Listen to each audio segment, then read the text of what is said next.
Good evening, friends. Welcome to tonight's session. Welcome, Lena. Welcome, Fennel. Welcome, Avan. And yes, it was a huge surprise for all of us when we were fast asleep. Operation Sindoor happened. And we must say, it was quite a moment because when we woke up, by then all the action was over.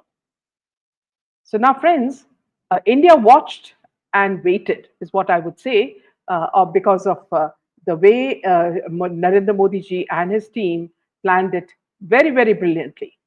And when the time was right, India responded. It took just 25 minutes for India to unleash 24 missiles that struck 9 terror camps and killed 70 terrorists in Pakistan and Pakistan occupied Kashmir. The strike, which lasted from 1 a.m. to 1:30 a.m. on May 7th, were carried out jointly by the Indian Army and the Air Force under the code name Operation Sindoor.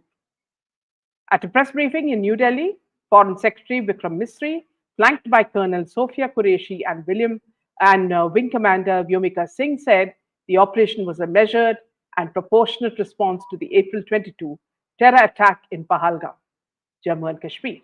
The assault, attributed to Pakistan-based terror groups, claimed the lives of 26 people, including one Nepali national, and left many others injured. Colonel Qureshi said that the operation marked a shift in strategy. For the last 3 decades, Pakistan has been constructing a terror infrastructure, including recruitment centers, training areas, and launch pads across POK and Pakistan. This operation was intended to dismantle those facilities and prevent future attacks, she said. Our intelligence indicated that further attacks against India are impending, thus compulsion both to deter and prevent, and hence earlier this morning, India exercised its right to respond to deter such more cross-border terrorism. Our actions were measured and non-escalatory, proportionate and responsible. They focused on dismantling terrorist infrastructure, said Foreign Secretary Vikram Misri. And we are now joined by Kiran Narayan. So let me just add him.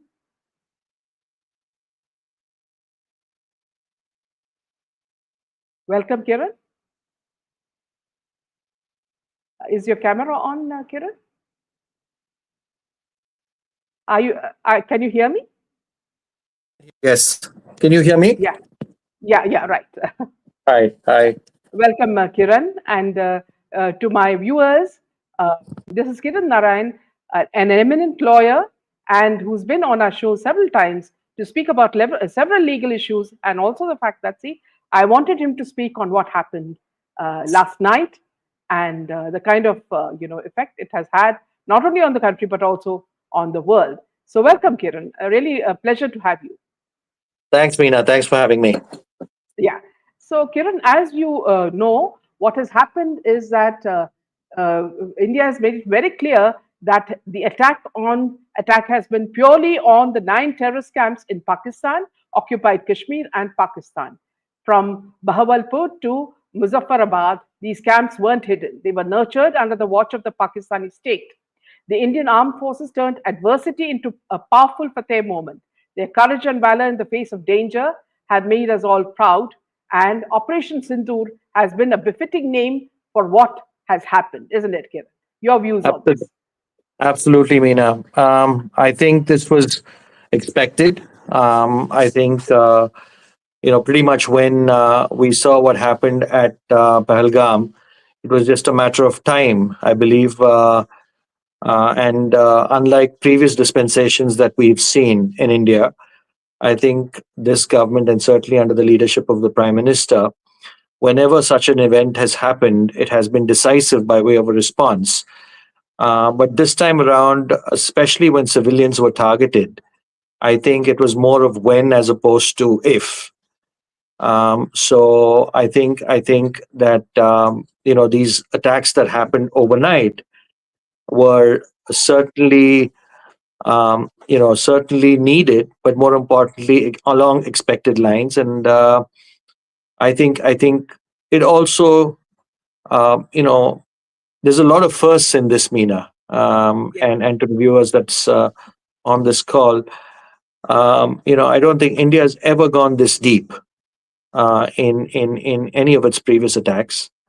And of course, as the show goes on, we can talk more about that. But I certainly believe that this has been decisive. This has also been something that Pakistan did expect, and it's also been extremely clever and well thought out. And we'll talk more about that as well, because as you rightly introduced, Meena, the whole, as to what's happened.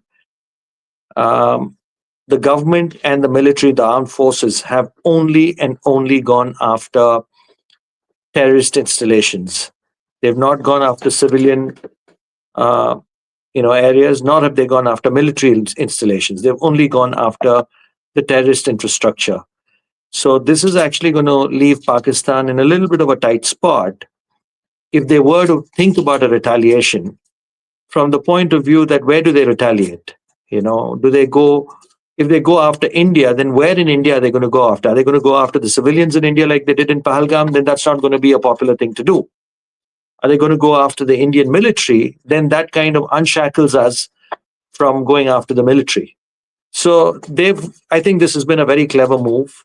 And I think with the Prime Minister taking time on this, as also the armed forces, I think also the very name Sindoor, there's a many different things that have come together.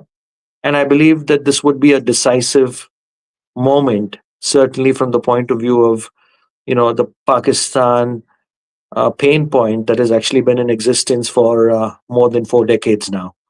So I believe that this is an opportunity for India as much as it's on the back of a tragedy and a terrible tragedy at that. I believe this is a decisive moment. And unlike Balakot, I think this is probably going to go a lot further than any time before. Yes, absolutely. Well said, Kiran.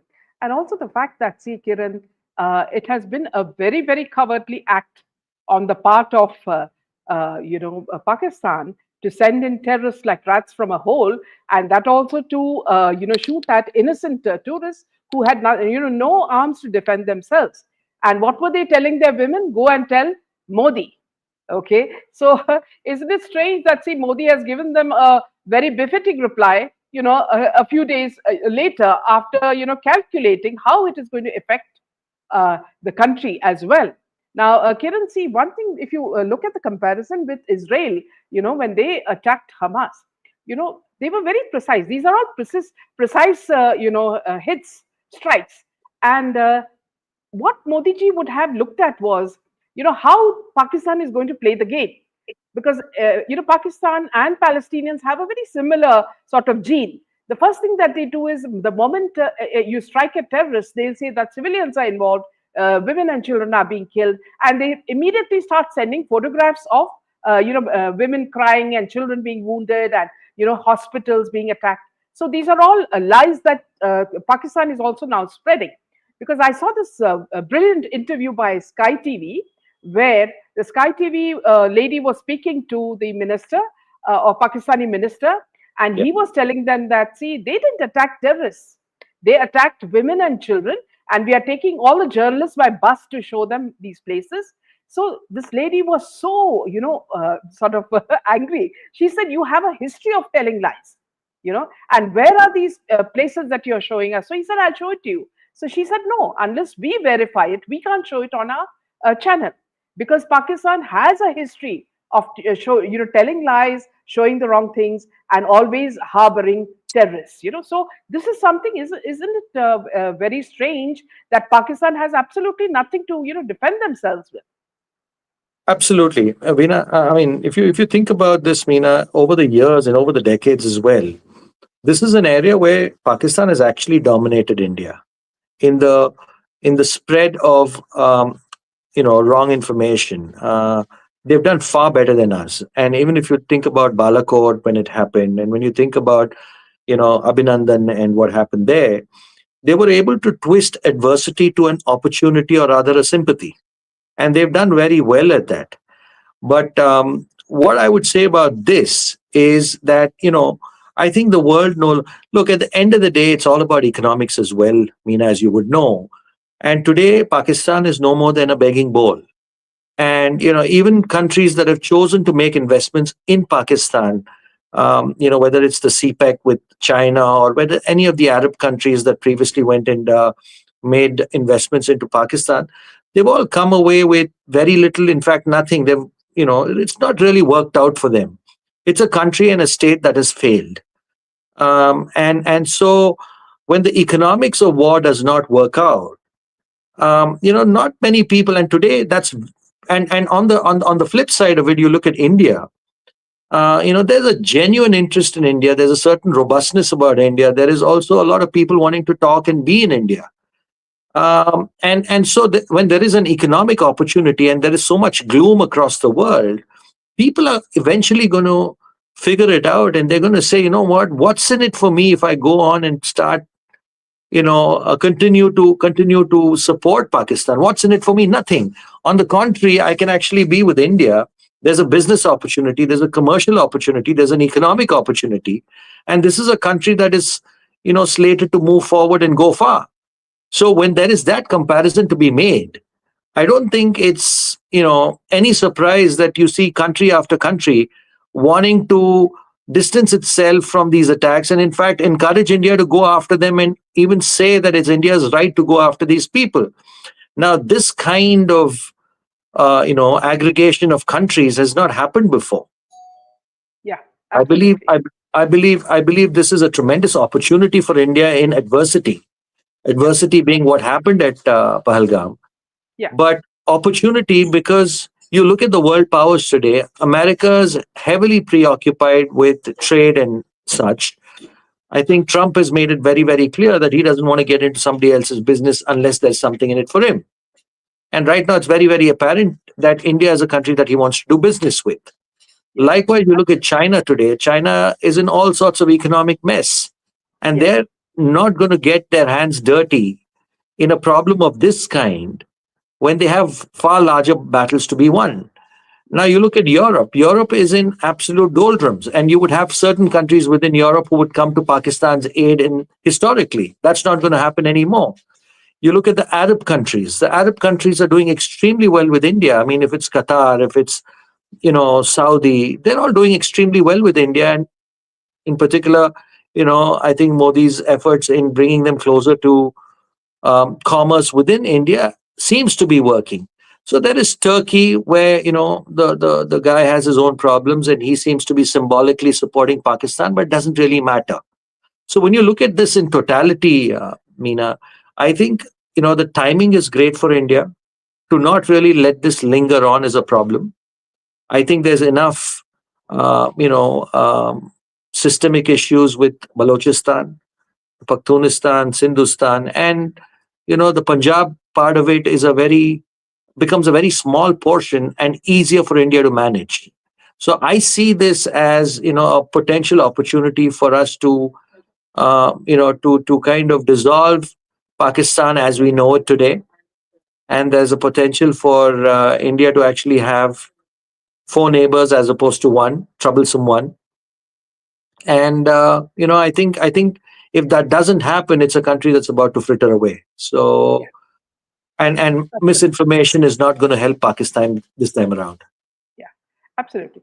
If you were to look at this picture, Kiran, you will see Yeah. that we have. It's not that we have suddenly decided to attack them. We had the Uri attack in 18th September 2016. In 14th on 14th February 2019, we had the Pulwama. 22 April, we had the Pahalgam attack. So, what has been India's response? We have surgically struck them, and we've also had the Balakot airstrike, and now we have the Operation Sindoor.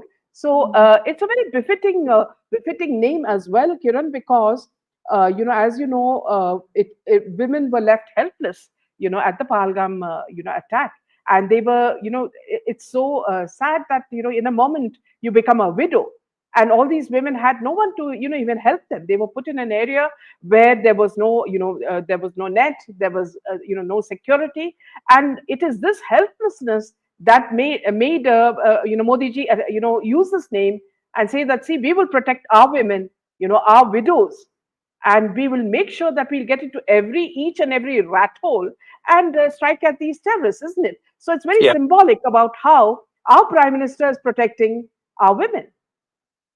And rightly so, Meena. If you think about it, Sindoor is symbolic of so many different things in India, so many things positive. As also, it's symbolic of power. It's symbolic of strength. It's symbolic of spirituality. It's symbolic of family. And there is no negative connotation to the Sindoor, if you look at it. And when there has been an effort by a country who has actually wiped off the sindoor of some of these women who lost their husbands just having a holiday. You know, I think this was again a very well thought out, um, name coined to prime this operation, and in a lot of ways, I think it was. Albeit these ladies are never going to see their husbands again, but it was extremely reassuring that the state has taken the Sindoor aspect that they've lost very seriously, and that state would protect all of those things that we just talked about, what the Sindoor stands for. And, these two ladies who came out today and briefed the nation on what happened in these attacks was an extension of that symbolic gesture. So I think the prime minister on numerous occasions, as we've seen already, has been showing the Nari Shakti aspect of this country. In fact, even when he went about christening the landing on the Mars, he called it Shiv Yes, Shakti. yes, So the Shakti aspect of it, is something that resonates frequently, and certainly this operation, with all the sadness that prevails and prevailed, since what happened 2 weeks ago. I thought this was befitting, and I thought this was, you know, sometimes the prime minister is very good at coming up with phrases and coinage of words. I think he's got this one absolutely right, and it's in keeping with the moment, yeah, and absolutely. reassuring those people who are in a difficult place today because they've lost their loved ones. Yeah. Also, if you read this, you'll find that Suresh Kochati has said that Rahul Gandhi and others, and other traitors tried their best to stop the Indian Air Force from getting Rafale fighter jets from France.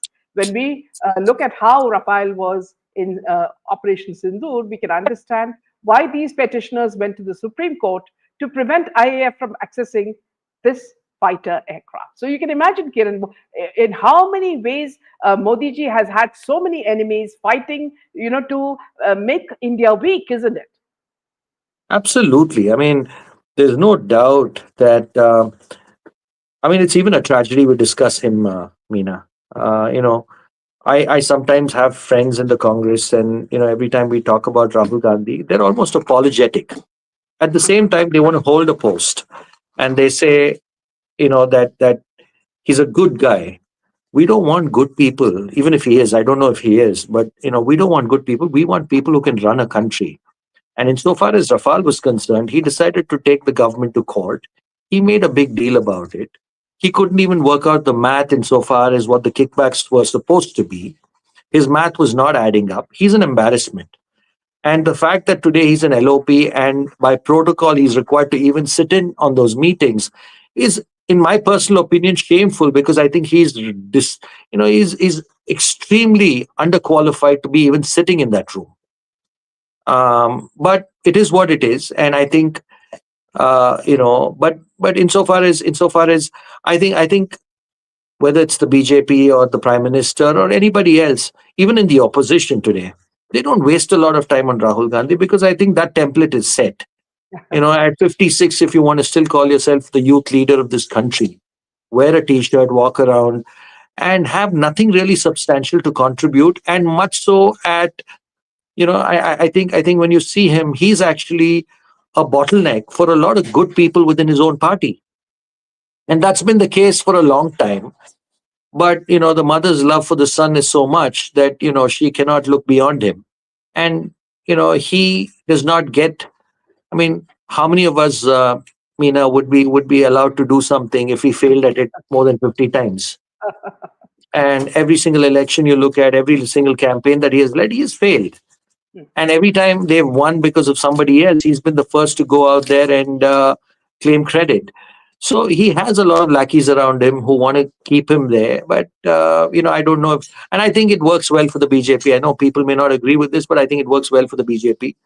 And, I don't think we should complain too much. Let him be there. Let him continue to do the hopeless job that he's done for so long. And I don't see him maturing as a leader because he's had enough time. So, yeah. And Yeah, insofar as the Rafales are concerned, I think we saw what it did today. Uh, you absolutely. know, it's. I mean, we'd heard about this, we'd read about it. That here's an aircraft that can be 200 kilometers within your boundary and Yeah, fire some of those missiles that went into Pakistan today. And I think today was not a mock drill. It was a real. There was a real. Uh, effort, and I think it's come out very well for India. And we've ordered for a new batch of planes as well. This one for the naval yeah, forces. So I think we're on good weaponry and good systems, and it should prevail. yeah. In fact, if you look at UNSC's, UN Security Council's, sort of uh, the way they have responded, they have confronted Pakistan over Pahalgam terror attack, and they've exposed their terror hypocrisy. They've grilled Pakistan over its role in the Pahalgam attack, and members rejected the false flag claim and raised LET links, and widespread condemnation and calls for accountability followed. Concerns raised over targeting tourists based on religion, missile tests, and nuclear rhetoric seen as escalation by Pakistan. Pakistan's bid to internationalize the issue was rejected, told to resolve it bilaterally. So you see now, Kiran, the whole world has turned against them because systematically, if you were to look at UK, Pakistanis are very well known for the grooming as a grooming gang. Who sort of groomed small British children and used them, as sex slaves. So it's not only in UK but all of Europe. They have a very bad reputation. So this reputation has been spreading all over the world, and now with this terrorist act, I mean, nobody is surprised, are they? And they don't see, Pakistan with any sympathy. They don't. And again, it goes back to what I said earlier, which is the economics of it. I mean, look at London today, right? London's had its own problems with Pakistani migrants. And today, if you look at whether it's London, whether it's Brussels, whether it's other parts of Europe, they're not having a good time. And that's also one of the reasons why even in countries like Netherlands and also so much in Germany, you have the right wing coming into governance again. And these were countries that were, which after World War II wanted to be prim and proper and politically right and intellectual center left kind of societies. But I think reality has bit them, wherein these open borders and allowing people to come in and having a lot of sympathy for refugees. I'm not saying these things are wrong, but you have to be selective as a nation. You have to see what your nation is made of. You should look at the cultural aspects of your nation, the emergence of your nation, its people. And if you're just going to be very open about it, you're going to be very porous about your boundaries and sovereignty, then this is going to come back and bite you at some point, and which is exactly what's happening. And so people, although they may and may not make distinction between, say, a Pakistani and a non-Pakistani Muslim. But I think somewhere that, in all of the messaging that's going on about Islamic terrorism and so on and so forth, the fact that somebody like an Osama bin Laden had safe harbor there, and many of the guys that have been arrested and are sitting in Guantanamo Bay and various other prisons of the world happen to emanate from that place. So I think the world has seen these things happen. And then when you tie that up with the economic benefits of tying up with a country like Pakistan, and there is none, why would you bother? Right. And so I think that, and when that's happening on one side, you also see India starting to, emerge in a powerful way. And there's business to do, and there is a stable government. And so I think overall, this is great timing for India to be able to put this issue of Pakistan to rest once and for all. And they don't even have they're shooting pellets. and Yeah. they're shooting, mortars into our homes. But insofar as conventional war is concerned, and if you take the nuclear aspect out of it, because they've been talking about that too, what do they have? Right? Their aircrafts, more than 50% of their aircrafts are due to be serviced, and they don't have the money for it. They don't have the money for fuel, right? So if India was to just play out this war over a, say, a 3 or 4 week period, you know, they're going to be on their knees. And who are they going to go and ask? The World Bank's not going to give them money. The UN's not going to support them. NATO's not going to support them. Muslim nations are not going to support them. US is taking, and you've got people who are saying that we've been supporting the US and the Europeans for so long in doing their dirty work on TV. So today, even if the US used you back then, to kind of resist the Russians and so on, they're not going to own up to it today. They're going to say you're on your own and deal with it. So I think Pakistan finds itself in a very, very difficult place for a multitude of reasons, and I think the coming days and weeks will play out how they're going to suffer as a nation and potentially implode. Yeah. If you were to look at it, historically, Kiran, see, doesn't it remind you, of when Hanuman, set Sri Lanka, alight with fire? See, the moment we opened our eyes in the morning, I mean, it was just exactly like that. I mean, India had taken its revenge, and a lot of the people were shocked, isn't it? Yeah, I think. Look, I mean, Because here, Kiran, Mhm. Hanuman was trying to get Sita safely back to Rama. So here Mhm. also, Modi ji did was also to protect the women who had been, widowed, isn't it? And look, if you watch him over these few incidents that have happened and how India has responded, he does not give much away. I think he would be a great poker player Yeah. because you see him go about his routine. And if you also look at how the last week played out, every meeting of his with the defense chiefs was put out on, for public consumption. Every meeting of his with Amit Shah, or every meeting of his with Rajnath Singh, or every meeting of his with Ajit Doval was there for the world to see. Now, he could have very well concealed any and all of these meetings. He could have very well done that because, we've seen him do that in the past. But here was Modi putting it out to the world, saying, I'm meeting with these guys and I'm meeting them with a purpose. He even went to an election rally when, the Congress went to town on that, but he went to an election rally and told the world that I'm going to do something evil in response. So, you know, In I fact, think I think he also held Omar Abdullah by his collar and told him, "You better behave. Once this happens, you're going to stand with us and not with Pakistan." I think what was most impressive, Meena, was also Omar Abdullah's proactive commentary. He Yeah, said, "With what face will I go to Modi and ask him for a state?" yeah, So, so these, I think definitely things have changed in India. People understand, as much as some may absolutely love Modi and some may hate Modi and so on. He's certainly gotten a lot of people participating in the process of democracy, rightly or wrongly. And so I think here's another situation where if all goes to plan, um, it's going to be difficult for his detractors. and also moving on to China.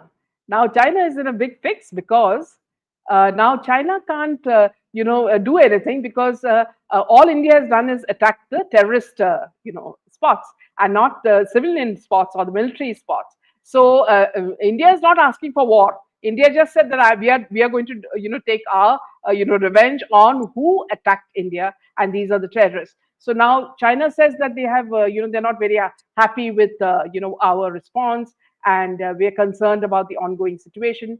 And India and Pakistan are and will always be each other's neighbors. They are also China's neighbors, and so they're trying to, sort of, say that Pakistan is right. What are your thoughts on this, Kiran? Look, China at the moment is no more than lip service. I think China would have to get into the war and into defending Pakistan and into actually putting weapons in support of these soldiers who are going out there for Pakistan.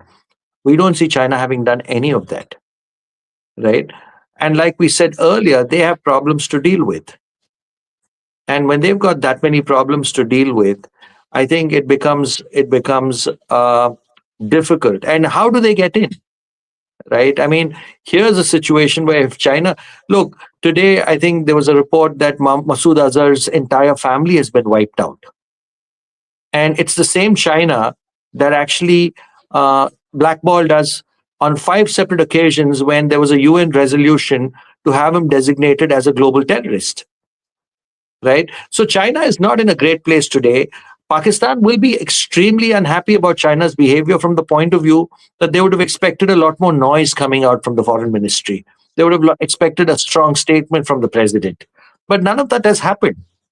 There's been some sort of a very muted statement which we would expect anyway. But where is the noise? Are they moving the world to say that, listen, go guys and stop India? Nobody is doing that. Even Turkey is not doing that. So I I think think this has all been perhaps, worked out. yeah, perhaps, Kiran, because they're scared that Russia is with us and Trump is also with us. So they are scared of the big powers as well, isn't it? Because they're supporting India.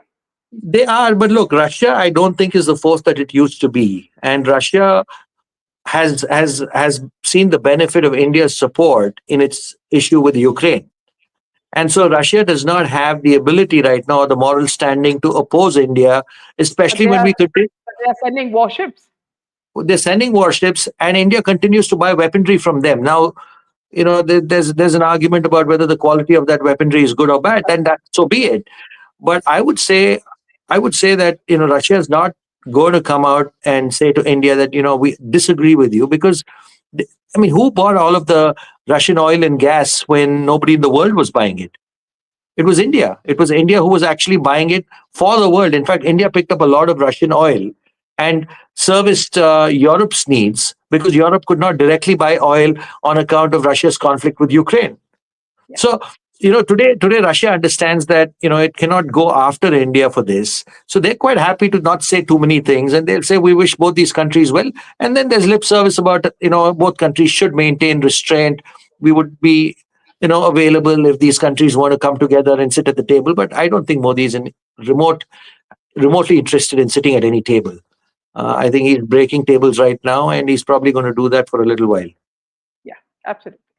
And going on to Bollywood, now there's very unsettling silence from the Khans regarding Operation Sindoor. It hangs very heavily, a deafening absence that speaks volumes. Their lack of response stands as a stark and regrettable omission. What are your thoughts on this? Look, I think they've always been selective. And they I think there are those who come out and quite openly talk about these things.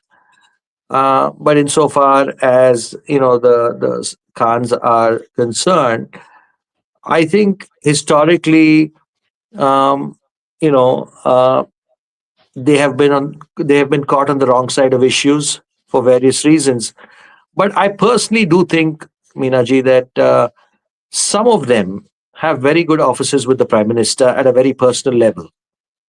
I think it may not be prudent for them to come out and have a specific. But having said that, I must say that I was extremely surprised with the voices that have come out already.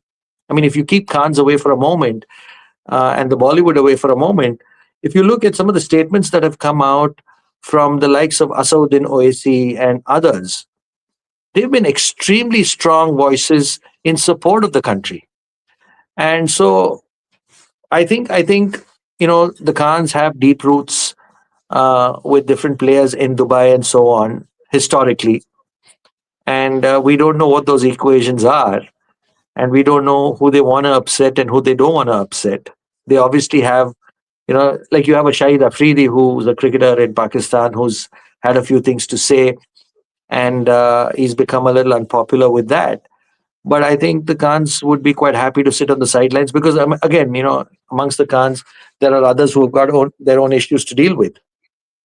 So I would say that they would prefer to be out of this one. Yeah. And also, Kiran, the focus is absolutely on the fact that the strength of the Indian woman through the press conference today, it has also sort of juxtaposed the kind of situation women face in Pakistan, where they are subdued and they're not allowed to, speak out. So that difference itself shows that Modi ji's rule in this democratic country is that women and men are equal, isn't it?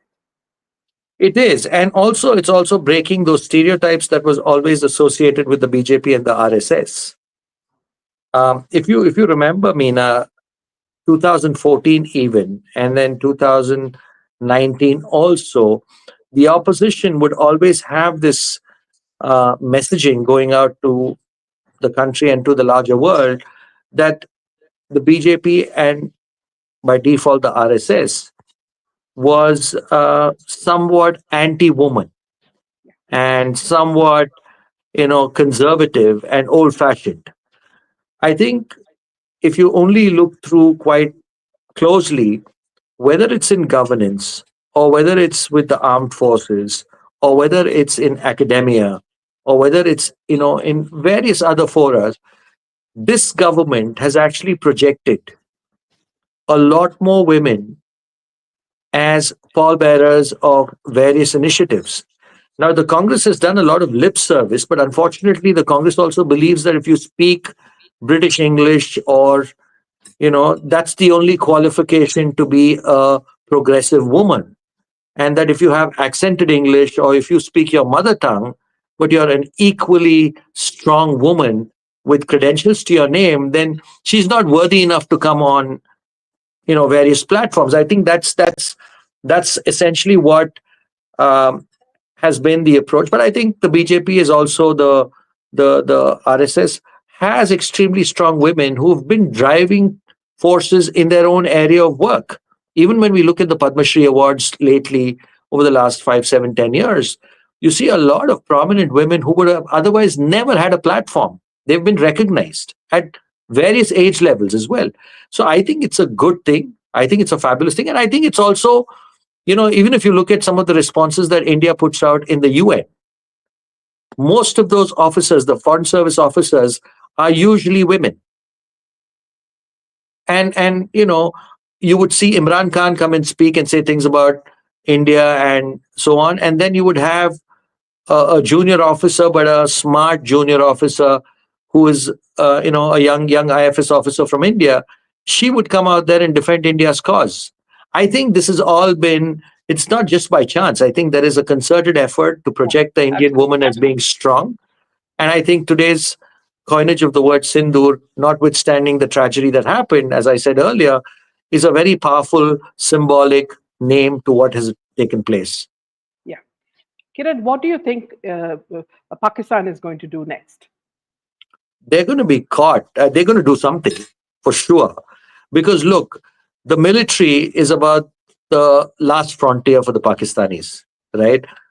The military has, in right from Ayub Khan to, Ziaul Haq to General Musharraf, and now this guy Munir, uh, Pakistanis have had a history of extremely powerful, army generals who have run that country.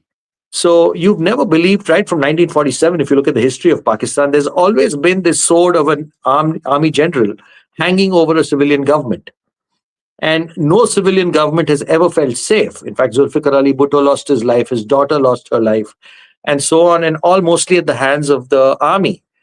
So I would say that, this is going to be an interesting one, and probably for the first time for the Pakistanis, wherein, there's an expectation that the army is going to step up.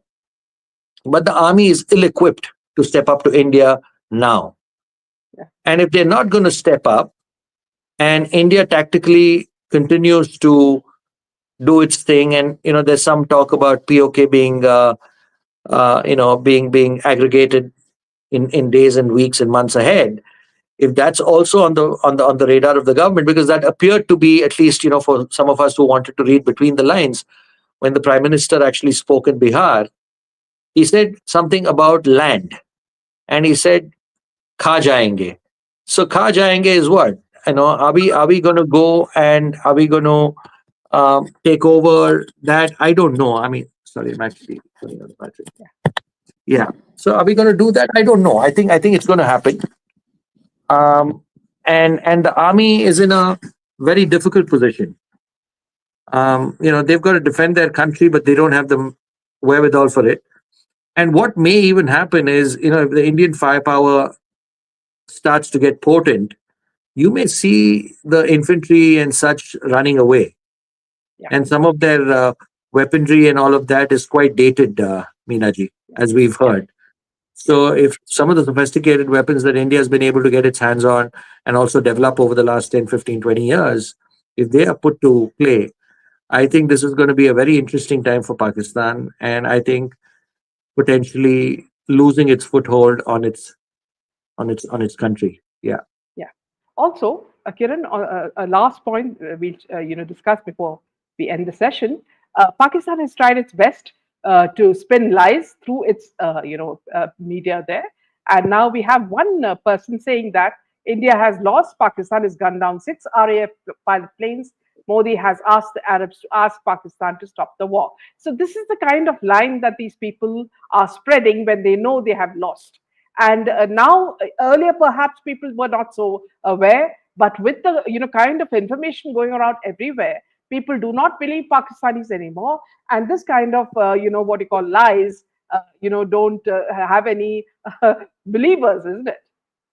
They don't. And look, it's because, you also told the world that you don't know where Osama bin Laden is. He was in your backyard, right? near the So, near the army area. exactly. And a stone's throw from the headquarters, even. Yes, So, look, I think the world is aware of them. And no, and honestly, they don't have anything to offer the world. I mean, what is it that emanates from Pakistan that anybody can consume, right? So today, with the Indus Water Treaty being in trouble, really that country is going to implode. I mean, I think people don't realize, but two-thirds of Pakistan depends on that water. So yeah, today, Pakistan is in a state where if India was to say jump, it's going to ask you how high, and that's going to happen in a few weeks, if not months. It's look, I think I'm extremely optimistic about where India is at. Of course, there's always that nuclear aspect to things. I think any amount of malinformation, misinformation is not going to work anymore. But the nuclear threat remains because, when all is lost, do they have the courage to, commit suicide? That remains to be seen because, today, um, General G.D. Bakshi, who's probably been on your show as well, I heard him say today that, they have the ability to carry limited payload on their missiles, even. So, and if India retaliates, there is no Pakistan to go back to.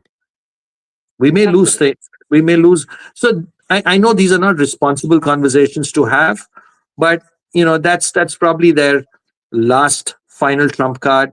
But I don't think one that they can use so easily because there's going to be world powers at their doorstep if they even think about it. But in a conventional war, I think Meenaji, we're in a comfortable place. They will retaliate, but their misinformation will not see much traction anymore. Yeah. Also, Kiran, there's something we can discuss on this. But Don did come out with a report about Imran Khan and the kind of abuse he's facing in jail. The ex Prime Minister of Pakistan facing Yeah. abuse. Yes. And we can't speak about it because, I mean, it wouldn't be right, for the viewers, but it's something really bad, So this is the kind of country, that we are dealing with. And don't be surprised, Meenaji, if in the next few weeks, they would be quite happy to hand over the country to him and run away. Yeah, exactly. Because you know what, when he was there, he still had the mandate of the people. Even when he was, jailed, there was a whole lot of people that actually wanted him back. I don't see the Sharifs or the Bhuttos having that kind of traction with its people. And so, if the army was to get into a difficult spot, I wouldn't be too surprised if Imran Khan is out of prison and they would have left him taking care of a very, very difficult country, if at all it remains a country. Absolutely. Thank you so much, Kiran, for this wonderful session. Good night. Thank you, Meena. Jai Yeah, Hind it's been a long and Jai time. Shri Ram. Thank you so much. Jai Shri Jai Ram. Shri Ram. Take care. Thank you so much. Good night. Thank you.